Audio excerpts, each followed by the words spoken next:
Well,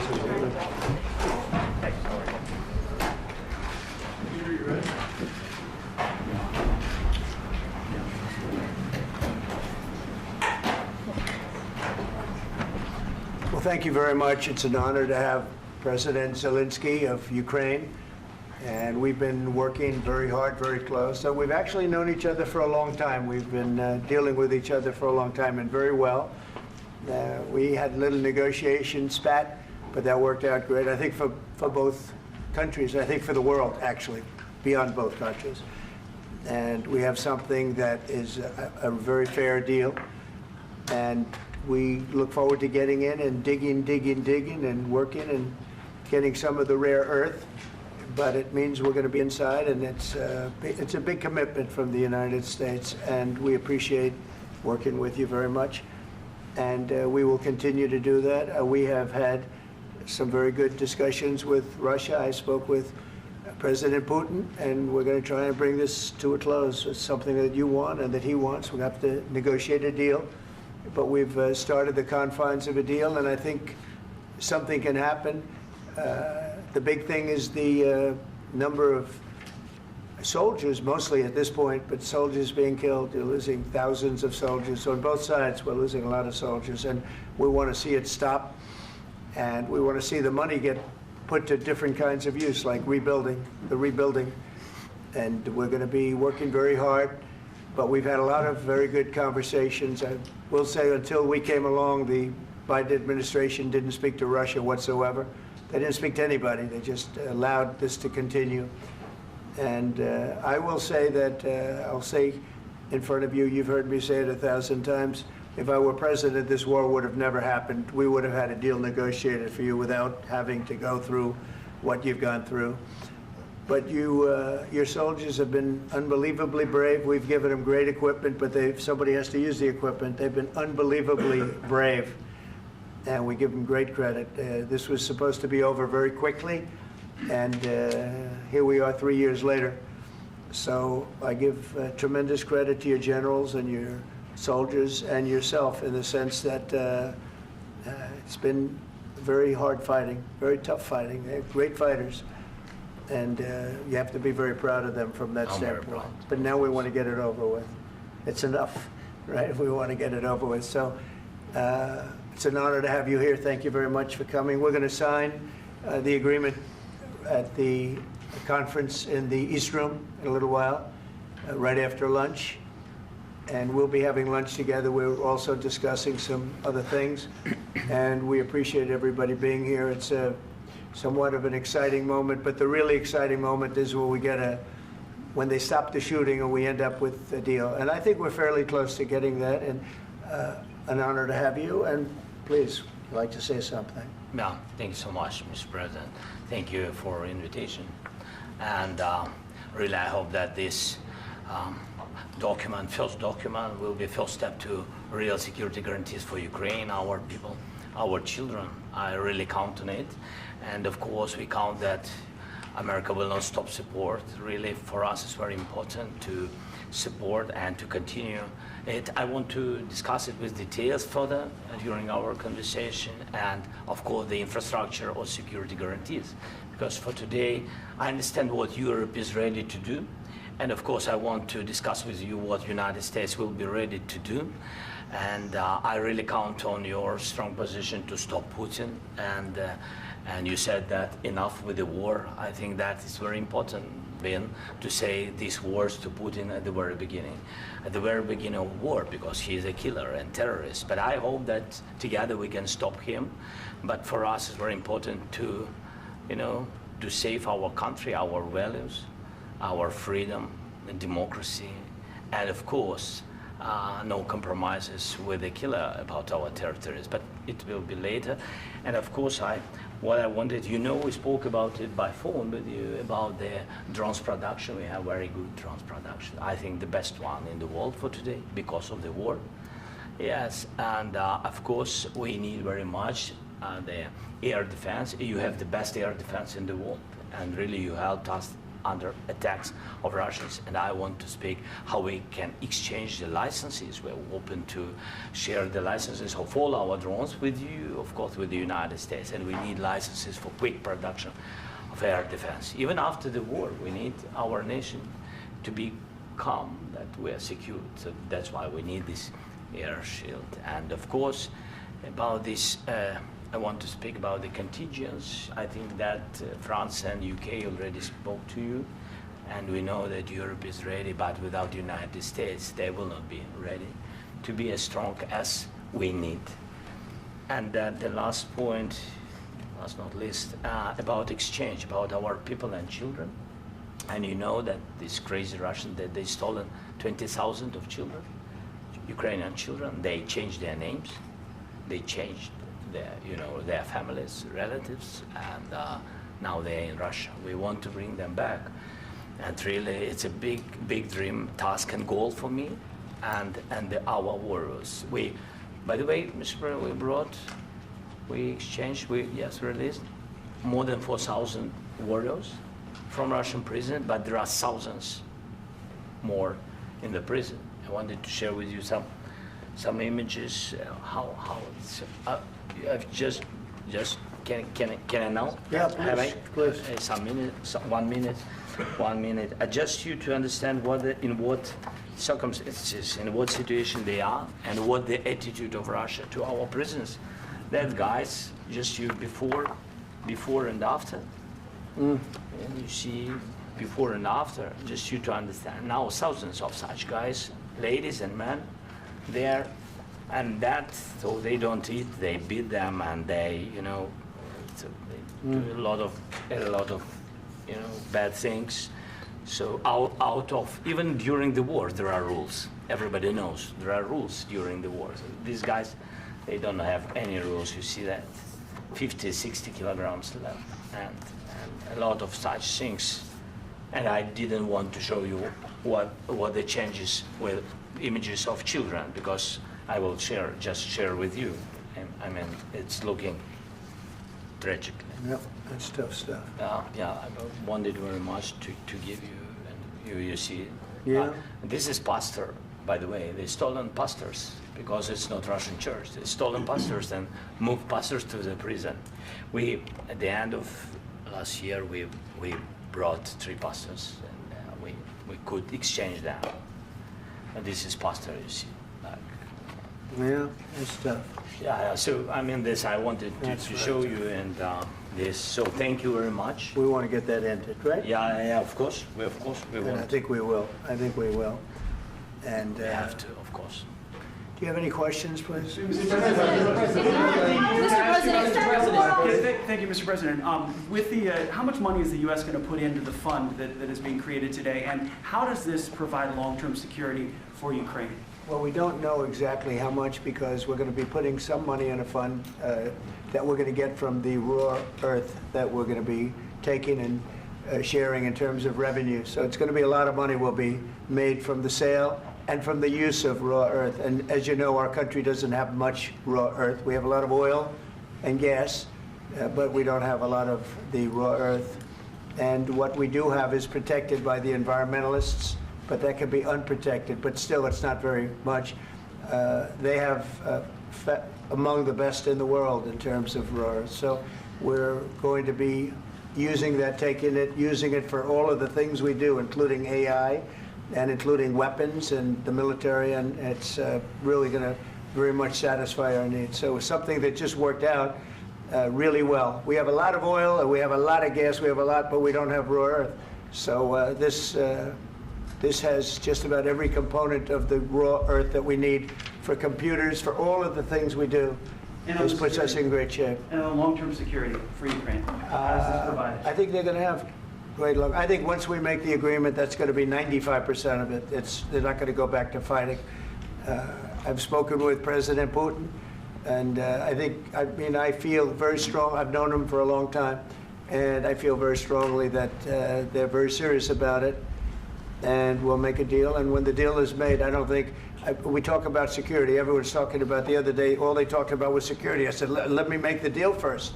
I have to make the deal first. I don't worry about security right now. I have to we have to have a deal, because right now, last week, 2,000 soldiers died on both sides. 2,000. And they're losing 1,000, 2,000, 3,000 a week. So as we sit here and we talk, people are getting shot and dying on the battlefield. And, you know, they're not American soldiers, but they're Russian soldiers and they're Ukrainian soldiers, and we want to be able to stop it. And we want to be able also to spend money on other things. We don't want to, this is a tremendous amount of money, and what the Biden administration did was terrible. They were giving money, but he had no security on the money. Europe, as you know, gave much less money, but they had security. It was in the form of a loan. They get their money back, and we didn't. And now, at least we're protected, because the American taxpayer has to be protected too. But this is an incredible agreement for Ukraine, because we have a big investment in their country now, and what they have, very few people have. And we're able to really go forward with very, very high-tech things and many other things, including weaponry that we're going to use in many locations, but that we need for our country. Mr. President, This allows us to do this. Mr. President, will you continue I'm sorry. sending military aid? Yes, go ahead, please. If I can just, yes. In the document, there is one of the very important points. If we speak about business and investment, we never had LNG terminals in Ukraine. This document will open. I mean, the next documents, but anyway, here we see in the framework, we see really goodwill for this. LNG terminals for us is very important, and I think for security of European continent. We have the biggest storage, gas storage. We have the biggest in Europe. Yes, and we can use it. Use it for LNG. Use it for LNG, and we will do it. And really, we can help Europe, because Europe really helped. President Trump said that they made less support, but they are our friends, and they are our very supportive partners. They really gave a lot, Mr. President. They did. They gave a lot, but they gave much less. No. Much less. No. No. No. Okay. Okay.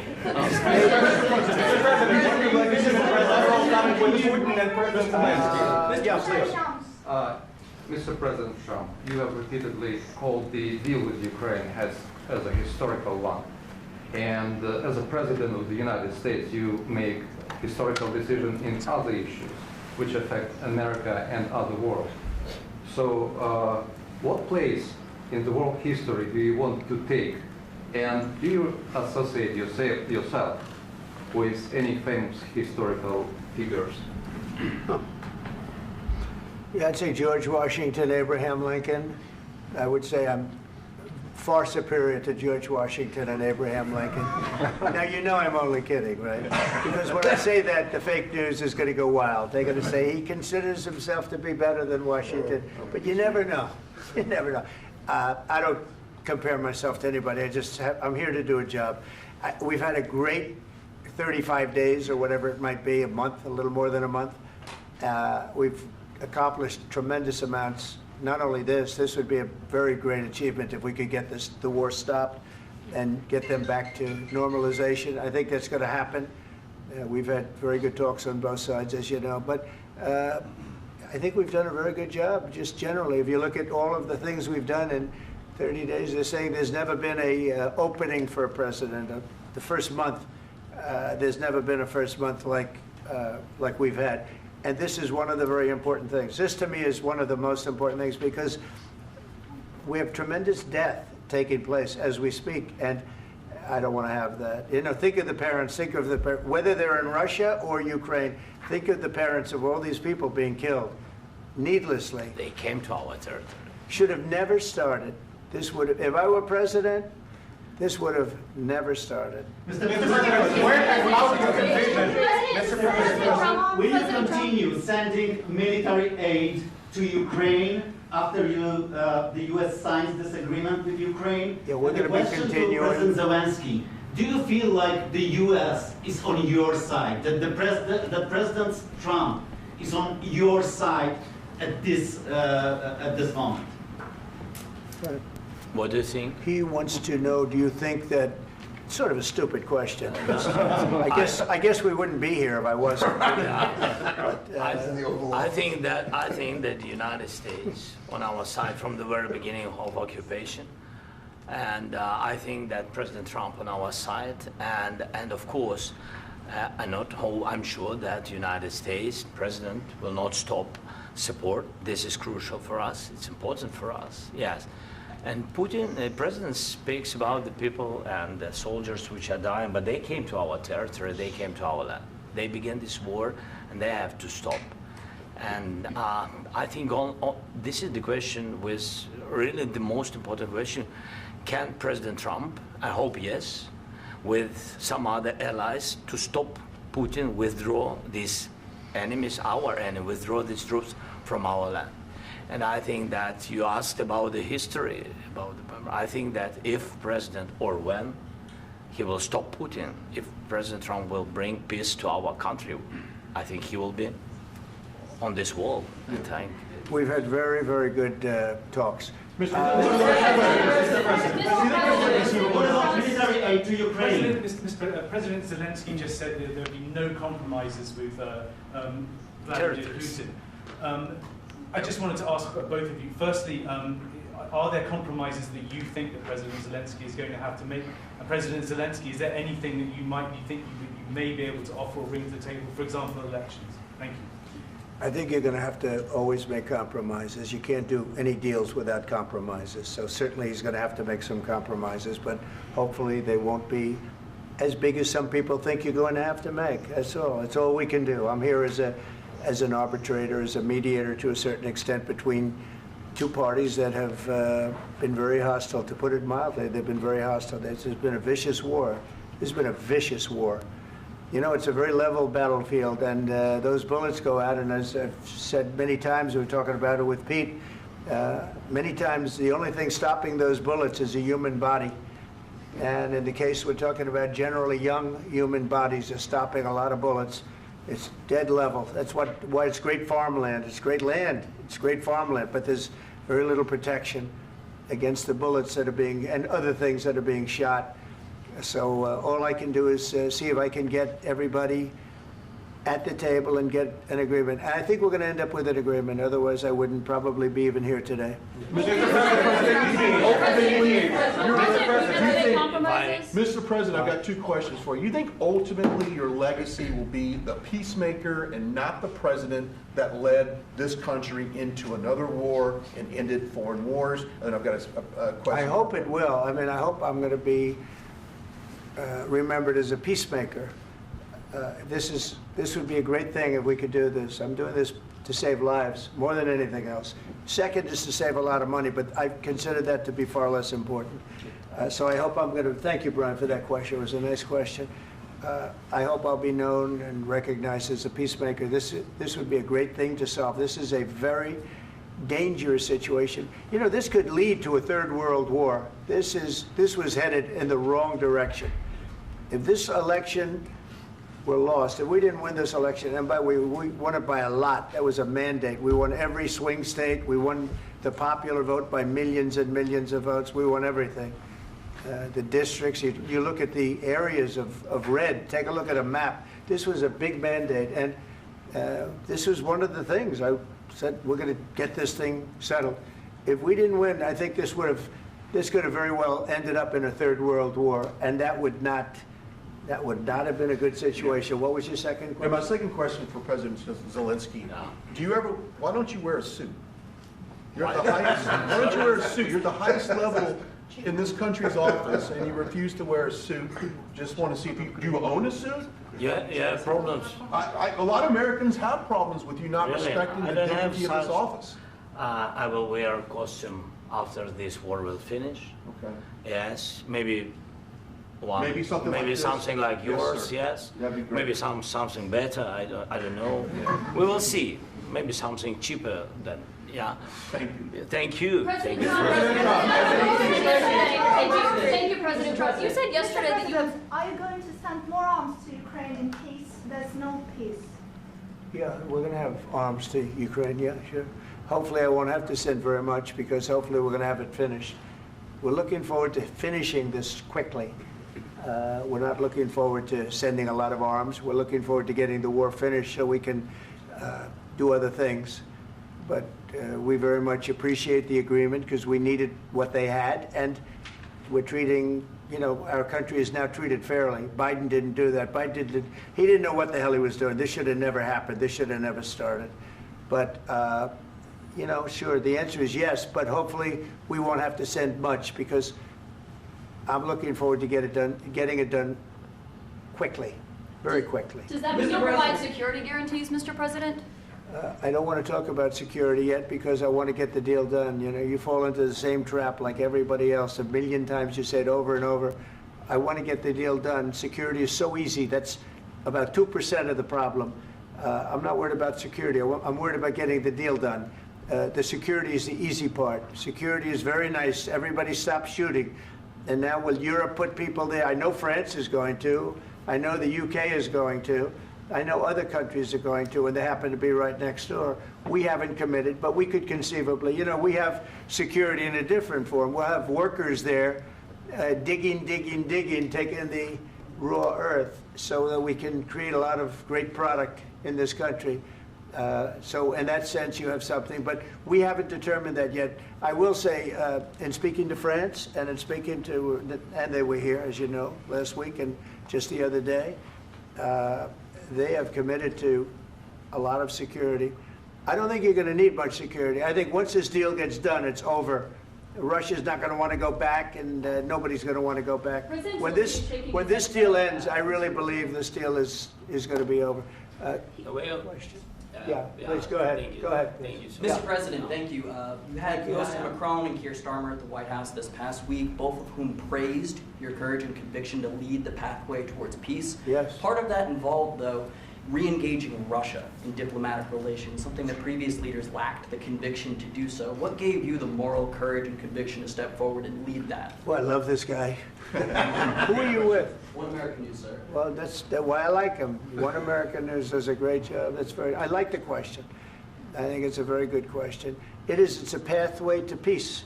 It's a pathway to getting something solved. And I feel that as the head of this country, I have an obligation to do that. Plus, you know, we're very much involved. We got involved. It's too bad we got involved because there should have been no involvement because there should have been no war. And there shouldn't have been October 7th. That would have never happened. As you know, Iran was broke. They had no money to give to Hezbollah. They had no money to give to Hamas. They were stone cold broke. And then under Biden, they became rich as hell. They went from no money to $300 billion in a period of 4 years. And they gave a lot of that money away, and you see what happened. And that's a real mess also that we hope to be able to solve. But no, I appreciate your question very much. I feel I have an obligation to try and do something to stop the death. If I can answer, yes, if I can answer, Please, sorry, go ahead. please. And I do like your clothing, by the way. Yeah, really? Even though I think he's a great guy, by the way. But I don't know if you two like each other. But you know what? I think he's dressed. I like this guy. I don't know I think him. he's dressed beautiful. So I have more serious things than answer on such Yeah, questions. sure, I will answer on more serious That's a good questions if statement. I can. Yeah, that's good. Yeah, so please, about security guarantees and about just ceasefire. We can't just speak about ceasefire and speak. It will not work. Just ceasefire will never work because I'm like a president. I have this experience, and not only me. Ukraine before my presidency, from the 2014, Putin broken 25 times. 25 times he broken his own signature. 25 times he broken ceasefire. But he never broke to me. He never broke to me. No, you were the president. He You never were the broke- president he during. never broke to me. In 2016, you've been the president, Mr. President. You've been the president, but he had, of course, not with you, but he had during those periods. He had conversations with our side, and we had Normandy format. You know, the France, Germany, Ukraine, and Russia, and he broken 25 times. That's why we will never accept just ceasefire. It will not work without security guarantees. Security guarantees, maybe President is right about this document and other, but this document is not enough. Strong army is enough. because his soldiers afraid, Putin's soldiers afraid of our soldiers when we're strong enough. If we are not strong enough, if we are empty, if our storage is empty, we can't defend our land. Today, you know, he knows that we have, all the world knows that we have meeting, yes? Why he's using ballistic? Putin today using ballistic on our hospitals, schools, and etc. Ballistic. So he knows that we are here and that President Trump is really have goodwill to stop this war. And you hear now the president. So why he's using? So he doesn't want to stop. He doesn't want. But I hope that we will do it. Really, we'll do it. Security. When we speak about security guarantees, when the Europeans are ready for contingents, they need USA backstop. If there will not be United States, we will not never have any contingents, strong contingents from the Europeans, because they don't want to divide alliance, connection between the United States and the main and strongest ally and Europeans. And this is crucial, this is important. That's what we want to speak about very much. This is very important. And air defense. So air defense, really, we have big deficit with all these systems, and we need to provide this. We need it very much. Otherwise, Putin will never stop, and will go further and further. He doesn't want. He hates us, you know? It's not about me. He hates Ukrainians. He thinks that we are not a nation. He thinks, and he shared these thoughts, I think maybe with your team also, I don't know. But with all the Europeans, in media, officially and not, he always said that there is no such country, such nation, such language, and such life like Ukrainian. No, he really doesn't respect all the Ukrainians, and he wants to destroy us. And you are right, Mr. President, that's 2%. This document, maybe other documents, it's a very good start, very good, but it will not enough to stop this person. Should Russia pay to rebuild Ukraine? Mr. President, under these Should Russia pay to I asked rebuild Ukraine? They have to Zelensky pay. this question. You This didn't is like the rule. because This is the rule of the war. I'm This is sorry. the rule of the war. During all the centuries, all the history, this is the rule of the war. Who began, those pay. Do you agree, This is the President rule. Trump? Putin began this war. He has to pay all money for innovation. He has to pay. Of course, some Russian assets, what we have in Europe, about 300 billion, we can use them. We can use for innovation and buy military support from the United States also. We can do it, but it's not enough. It's not enough. President, under these circumstances, do you envision a trilateral summit with Putin and President Zelensky? Wait 1 second. I asked this question that you didn't like because I wanted to know if you want to position yourself in the middle between Russia and Yes. Ukraine or on the Ukraine side. No, I'm in the middle. I want to solve this thing. I'm for both. I want to get it solved.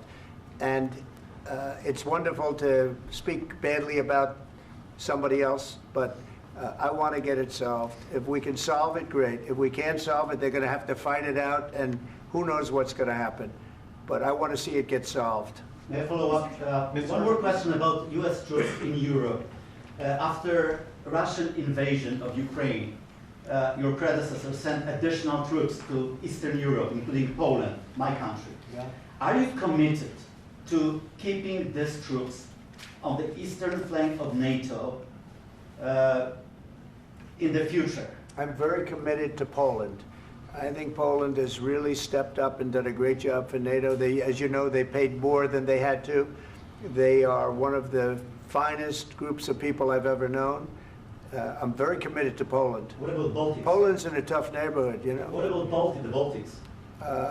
The Baltics, they got a lot of, it's a tough neighborhood too, but we're committed. We're going to be very committed, and we're committed to NATO. But NATO has to step up, and the Europeans have to step up more than they have. And I want to see them equalize, because they are in for far less than we're in, and they should be at least equal. You understand that? Why is the United States, we have an ocean in between, why is the United States in for so much more money and other things as Europe? With that being said, and as you said, they've also been obviously very helpful, but we have put in far more than they have, and I think they should equalize. Mr. President, Yeah, please, go ahead. Ask you about the agreement again today. What changed between the first time that Secretary Bessent gave President Zelensky the agreement and today for the signing? We made a deal. So What was the I'm just- deciding factor? I'm a business person. We made a deal. That's what changed. A lot of those minerals. I didn't think we were going to make a deal, and we ended up making the deal, so that changed. Mr. President, what and how do you envision a trilateral summit with President Zelensky and Putin? I don't know, under but these well, they circumstances? don't like each other, I can tell you that. Okay? They do not like each other. This is not a love match, and it's unfortunate. That's why you're in this situation. The United States should not have allowed this to happen, okay? The United States, run by a man that didn't know much, I'm going to be very nice, run by an incompetent person, very incompetent person, should never have allowed this to happen. I've stopped wars. I've stopped many wars. My people will tell you, I stopped wars that nobody ever heard about. I stopped wars before they ever started. You can look at some of, I could give you a lot of nations that would tell you right now they were probably going to war. I could tell you right now there's a nation thinking about going to war on something that nobody in this room has ever even heard about. Two smaller nations, but big, still big. And I think I've stopped it. But this should have never happened. Mr. President. About sorry, just a second.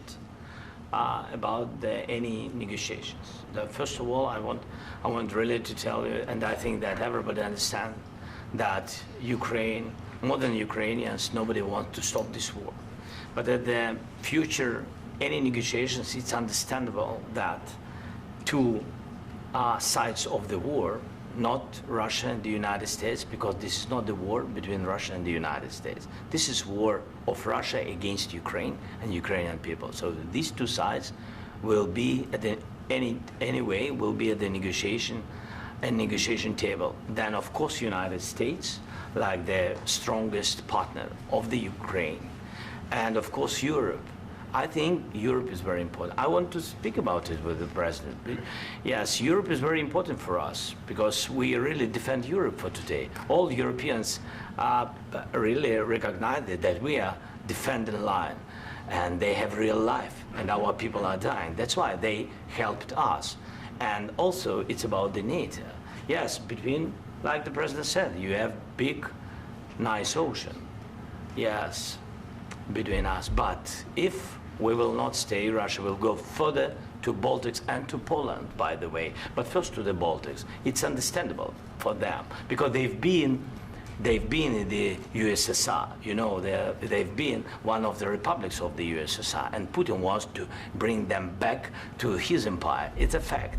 And when he will go there, if we will not stay, you will fight. Your American soldiers, it doesn't matter, do you have ocean or not, your soldiers will fight.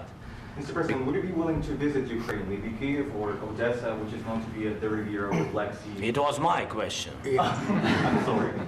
I don't want to talk about Odessa now. Let's not talk about Odessa. I want to talk about making a deal, getting peace. We don't have to talk about Odessa, but a lot of cities have been destroyed. There are a lot of cities that are not recognizable. There's not a building standing. No. And a lot of things have Mr. to President, happen. you have to come and to look. No. We have very good cities. Yes, a lot of things been destroyed, but mostly cities alive, and people work, and children go to school. Sometimes it's very difficult. Sometimes closer to front line, children have to go to underground schools or online. But we live. Ukraine is fighting, and Ukraine lives. This is very important. And maybe it's Putin is sharing this information that he destroyed us. No, he lost 700,000 people, 700,000 soldiers. He lost everything. Yes. So. Mr. President, one more. I mentioned Poland. Please, go ahead. When did you last speak with President Putin, and what did he say that? A couple of days ago. And what did he tell you that gave you the assurance that he wanted peace? Well, that's what I do. My whole life is deals. I know pretty good.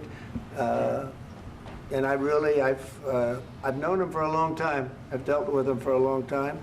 He had to suffer through the Russia hoax. You know, Russia was a hoax. It was all Biden. It was nothing to do with him. So he had to suffer through that, and he was able to do that. I think that he wants to make a deal, and he'd like to see it end That's all I do. That's what I do. My whole life, that's what I do, is make deals. Would you And understand? I'm in the middle of a mess, because this is a real mess. It's a very dangerous one. If this doesn't get solved now, it's not going to get solved for a long time. So I hope we're going to get it solved. In the back, please. Thank you, Mr. President. Prime Minister Starmer claimed repeatedly that his government believes in free speech and was not engaged in censorship. But his country's government arrests people for memes and thought crimes, and even more worrisome is pressuring American companies to censor Americans on its behalf. How can he be a reliable, trustworthy partner when he says things that are demonstrably false on such an important topic? Well, we actually spoke to him about that yesterday, and we thought they took it very, very much too far. JD was very strong on it. So was I. So was Marco. And we've been speaking to him about it. Marco, would you like to say something about that? We have concerns, obviously, with the conduct of those, particularly as it impacts Americans. And there's real concern that American speech, which is online, could fall into the hands of British or any country's jurisdiction. And so this is a point the Vice President made at Munich, and I think it's a very compelling one, that what unites us with Europe, as much as anything else, is these shared values, and one of them being free speech. And so if Americans are threatened by it, we're going to need to take action in that regard. Mr. President.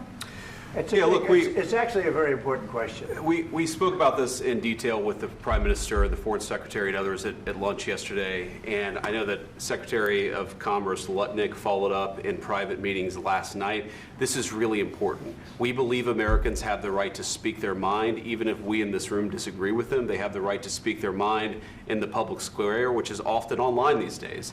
And we're going to defend that right as it pertains to American companies and American citizens vigorously if we have to. I do think that under the President's leadership, we're going to find common ground with our friends in the UK on this question, but it remains to be seen. The principle that will guide us is we believe in free speech in this country, and we'll fight for it for American citizens. Mr. President, on the deal, is there any other oil and gas component to the deal? Is it all critical? A little bit. We'll see. On LNG? But we're not really looking for that so much. We got a lot. We have more than anybody in the world, by far. So no, we're not talking about it too much, but a little bit. I think it affects also, but for the most part, no. And sir, is there any agreement from Ukraine to purchase U.S. LNG as part of the deal, or is that on the table at all? No, we don't need that. Some of those Mr. President, I minerals just are in wanted the to ask east, you Mr. about, President. you just mentioned that you'd spoken to Vladimir Putin a couple of days ago. Just to be clear, that's a new call, not the one that you... I've spoken to him on numerous occasions. Okay. And how was the latest call? What did you discuss? How did it go? Are you serious with that question? I am. I'd love to know. It went well. I think we're going to have a deal. On the minerals deal, Mr. President, some of those minerals are in the east of Ukraine, not far from the front lines and in areas that Russia has occupied. Will you direct President Putin to withdraw his forces from those areas if there's U.S. interest Well, there? we'll take a look at the time. We have a lot of area. It's a very big area we're talking about, so we'll take a look. I'll study that and I'll see. And who would protect those minerals if they are U.S. interests? Would that be Ukrainian They'll forces? be protected. The European agreement will forces? protect them. U.S. The forces? agreement, yeah, we're signing an agreement. You know? Right, but what if Russia tries to invade or there's Russian aggression in those spots? I just told you, I don't think that's going to happen. And if that were going to happen, I wouldn't make a deal. If I thought that was going to happen, I wouldn't make a deal. Some people may wonder why. You know, they ought to focus on CNN on survival, not asking me these ridiculous questions. Focus on surviving, because CNN's got such low ratings, I don't think they're going to survive. Let's go. Please, go ahead. One more. I already mentioned Poland. Poland was under Russian control for decades after the Second World War. When I was a kid, I looked at the United States not only as a most powerful country, richest country in the world, the country that has great music, great movies, great muscle cars, but also as a force for good. And now I'm talking with my friends in Poland, and they are worried that you align yourself too much with Putin. What's your message for them? Well, if I didn't align myself with both of them, you'd never have a deal. You want me to say really terrible things about Putin and then say, "Hi, Vladimir, how are we doing on the deal?" That doesn't work that way. I'm not aligned with Putin. I'm not aligned with anybody. I'm aligned with the United States of America. And for the good of the world, I'm aligned with the world. and I want to get this thing over with. You see the hatred he's got for Putin. It's very tough for me to make a deal with that kind of hate. He's got tremendous hatred, and I understand that, but I can tell you the other side isn't exactly in love with, you know, him either. So it's not a question of alignment. I'm aligned with the world. I want to get the thing set. I'm aligned with Europe. I want to see if we can get this thing done. You want me to be tough? I could be tougher than any human being you've ever seen. I'd be so tough. But you're never going to get a deal that way, so that's the way it goes. All right, one more question. Hey, I will respond to this. So look, for 4 years in the United States of America, we had a president who stood up at press conferences and talked tough about Vladimir Putin, and then Putin invaded Ukraine and destroyed a significant chunk of the country. The path to peace and the path to prosperity is maybe engaging in diplomacy. We tried the pathway of Joe Biden of thumping our chest and pretending that the President of the United States' words mattered more than the President of the United States' actions. What makes America a good country is America engaging in diplomacy. That's what President Trump is doing. Can I ask you? Sure. Yeah? Yeah. Okay. So he occupied our parts, big parts of Ukraine, part of East and Crimea. So he occupied it on 2014. So during a lot of years, so I'm not speaking about just Biden, but those time was Obama, then President Obama, then President Trump, then President Biden, now President Trump, and God bless, now President Trump will stop him. But during 2014, nobody stopped him. He just occupied and took. He killed people. You know what the contact line? 2015. 2014. 2014 and 2015. 2014. Yeah. So I was not here. Yeah, but that's exactly right. Yes, but during 2014 till 2022, yeah, the situation the same. The people have been dying on the contact line. Nobody stopped him. You know that we had conversations with him, a lot of conversation, my bilateral conversation, and we signed with him, me, like a new president. In 2019, I signed with him the deal. I signed with him, Macron and Merkel, we signed ceasefire. Ceasefire. All of them told me that he will never go. We signed with him with gas contract. Gas contract. Yes, but after that, he broken this ceasefire. He killed our people and he didn't exchange prisoners. We signed the exchange of prisoners, but he didn't do it. What kind of diplomacy, JD, you are speaking about? What do you mean? I'm talking about the kind of diplomacy that's going to end the destruction of your country. Yes, but if you Mr. President, with respect, I think it's disrespectful for you to come into the Oval Office and try to litigate this in front of the American media. Right now, you guys are going around and forcing conscripts to the front lines because you have manpower problems. You should be thanking the President for trying to bring an end to this conflict. Have you ever been to Ukraine that you say what problems we have? I have been to. Come once. I've actually watched and seen the stories, and I know what happens is you bring them on a propaganda tour, Mr. President. Do you disagree that you've had problems bringing people into your military? And do you think that it's respectful to come to the Oval Office of the United States of America and attack the administration that is trying to prevent the destruction of your country? A lot of questions. Let's start from the beginning. Sure. First of all, during the war, everybody has problems. Even you, but you have nice ocean and don't feel now, but you will feel it in the future. God bless. You don't know that. God bless. You don't God know bless. that. You will not have a war. Don't tell us what we're going to feel. We're trying to solve a problem. Don't tell us what we're going to feel. I'm not telling you. Because I'm you're in no answering on position this to question. dictate that. That's exactly Remember what this. you're doing. You're in no position to dictate what we're going to feel. We're going to feel very good. You will feel influence. We're going to feel very good and very strong. You will feel influence. You're right now not in a very good position. You've allowed yourself to be in a very bad position, and he happens to be right about it. From the very beginning of the war. You're not in a good position. You don't have the the cards right now. With us, you start having I'm not playing cards. Right now, you don't. I'm very You're playing serious, cards. Mr. President. You're I'm playing very cards. serious. You're I'm gambling the with the president lives in of war. millions of people. You think You're you- gambling with World War III. what you're You're speaking gambling about? with What you're World speaking War about? III. And what you're doing is very disrespectful to the country, this country. That's with all back to respect to you. your Far country. more than a lot of people very said they respect. should have. Have you said thank you once? this A lot entire of meeting? times. No, in this Even entire meeting, today. have you said thank Even you? today. You went to Pennsylvania and campaigned for the opposition in October. Offer some words of appreciation for the United States what of are you speaking America about? and the president who's trying to save your country.